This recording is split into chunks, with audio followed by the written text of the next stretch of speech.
బొగ్గుబాయి యాత్రను కూడా మరి ప్రారంభించుకోవడం జరిగింది.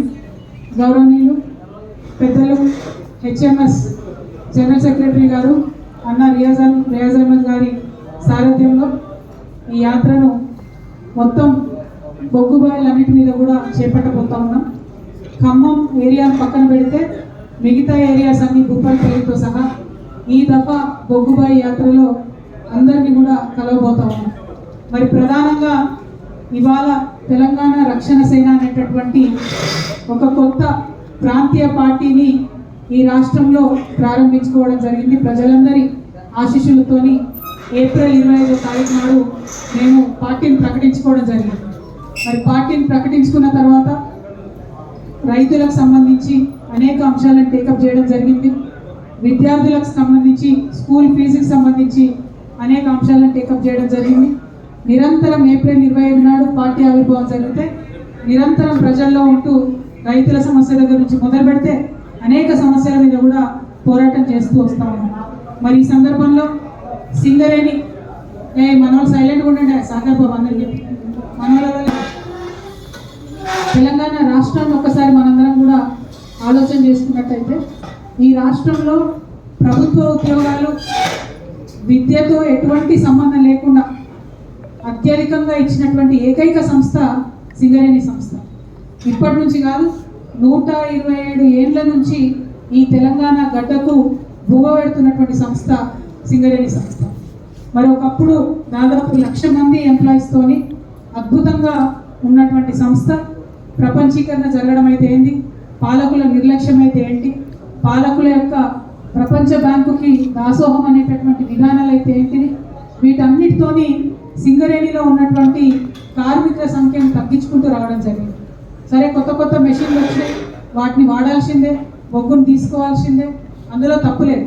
కానీ మన దగ్గర ఉన్నటువంటి భూమి యొక్క సందర్భాన్ని, దాని పరిస్థితిని, దాని జాగ్రఫీని అర్థం చేసుకుంటే తెలంగాణ ప్రాంతంలో ఓపెన్ కాస్ట్లతో ఎంత బొగ్గు తీయొచ్చో అండర్ గ్రౌండ్లో కూడా అంతకంటే ఎక్కువ తీయొచ్చు అనేటటువంటి విషయం మనం చేసినటువంటి పరిశీలన ద్వారా, గత అనుభవాల ద్వారా కూడా మనకు తెలుస్తూ ఉన్నది.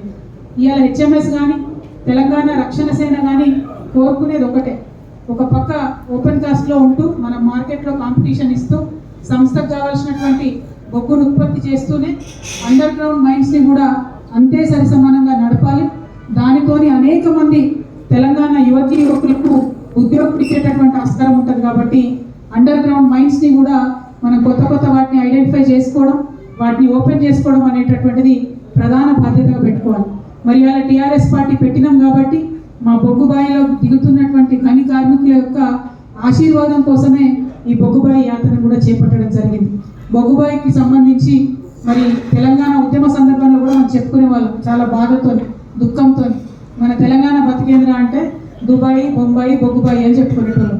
తెలంగాణ వచ్చిన తర్వాత మన కార్మికుల పరిస్థితి మన మారిందా అంటే ఇప్పుడే మేము కాశీపేట మైన్ పోయి వచ్చినాం. ఎక్కడ చూసినా మేనేజ్మెంట్ దౌర్జన్యాలు, ఎక్కడ చూసినా ఆనాడు బ్రిటిష్ కాలంలో ఎట్లయితే మన దేశం వాళ్ళను తక్కువ చేసి చూసిండ్రో ఇలా కార్మికులను అదే తరహాగా మేనేజ్మెంట్ చూస్తుందంటే బాధ అనిపిస్తూ ఉంది. కనీస మానవ హక్కుల పరిరక్షణ లేకుండా, చిన్న చిన్న సౌకర్యాలు కల్పించకుండా, ఆఖరికి మంచినీటి సౌకర్యాన్ని కూడా కల్పించకుండా మరి అత్యంత కర్కశంగా మేనేజ్మెంట్ వ్యవహారం చేస్తున్నారు. అక్కడ వచ్చినటువంటి ప్రతి ఒక్క కార్మికుడు కూడా ఒకటే మాట చెప్పుకొస్తున్నాడు, మాకొక రూలు, ఆఫీసర్లకు ఒక రూలు, మాకొక న్యాయం, ఆఫీసర్లకు ఒక న్యాయం. పని గంటల మీద కానీ దేని మీద కానీ కనీసం నియంత్రణ లేకపోవడం. ఏమన్నా అంటే నువ్వు నేను చెప్పిన పని చేస్తావా సస్తావా, లేకపోతే నీకు ఇలా అటెండెన్స్ అయ్యా అనే కాడికి వచ్చినటువంటి పరిస్థితి. ఏమన్నా ఇంకొంచెం గట్టిగా బలంగా మాట్లాడితే షిఫ్ట్ మార్చుడు, ఇంకా ఎక్కువ మాట్లాడితే సస్పెండ్ చేసుడు. ఇవాళ కూడా మేము పోయిన మైన్ కాడ ప్రతి శనివారం వస్తుందంటే ఉద్యోగాల జాతరలో ఇంకోటో ఉండాల్సినటువంటి సింగరేణిలో ఇవాళ ఎంతమందిని తీసేస్తున్నాం, ఇవాళ ఎంతమందిని షిఫ్ట్ చేంజ్ చేస్తున్నాం, ఇవాళ ఎంతమందిని సస్పెండ్ చేస్తున్నాం అనే కాడికి మేనేజ్మెంట్ ధైర్యానికి వచ్చిందంటే డెఫినెట్గా ఇది ప్రభుత్వం ఇచ్చినటువంటి అలసత్వమే.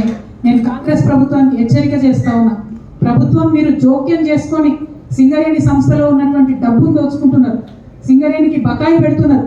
కానీ సింగరేణి కార్మికుల యొక్క రక్షణ విషయంలో మాత్రం మీరు కంప్లీట్గా ఇగ్నోర్ చేస్తున్నారు. నిన్నదాకా ఇక్కడ బట్టి గారు వచ్చిపోయింది, ఆయననే పవర్ మంత్రి, ఆయననే గనుల శాఖ మంత్రి కూడా ఉన్నట్టున్నాడు.